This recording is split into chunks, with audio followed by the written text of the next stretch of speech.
toute façon, t'es qu'un rageux. De toute façon, les rageux vont rager. Bouh, rageux. Silence, gueux.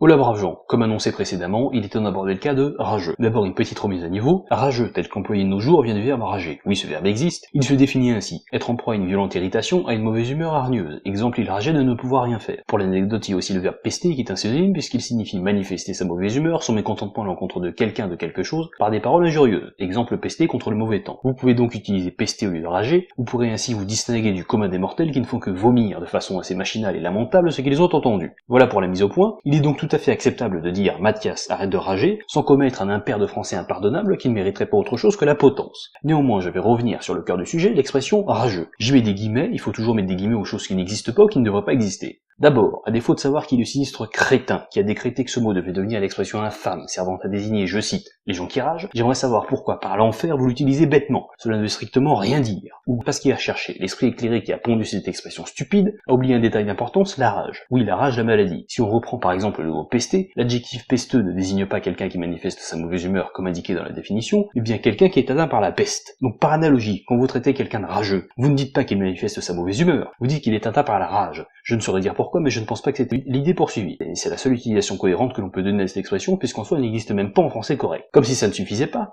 à la bêtise il faut ajouter l'offense. Cette expression est utilisée pour absolument tout et n'importe quoi. C'est tellement stupide qu'il n'y avait pas d'unité de définition. Selon la définition officielle, entre guillemets, ça voudrait dire jaloux. À l'inverse, la plèbe considère comme un rageux celui qui a un comportement violent lorsqu'il perd, celui qui n'est pas d'accord avec l'avis majoritaire, celui qui va simplement constater sa défaite ou dire que la victoire a été volée. Mais c'est tout simplement ridicule. À la limite, on peut parler de mauvais perdant, mais que je n'aime pas cette expression, je ne distingue pas bon et mauvais perdant, un perdant reste un perdant. Pas besoin de lui donner un lot de consolation en disant qu'il est bon dans la défaite, s'il avait été bon, il aurait gagné. Donc l'expression ne passe pas. Quand on est face à quelqu'un qui a une réaction violente, je suis navré, mais non, ça ne passe toujours pas.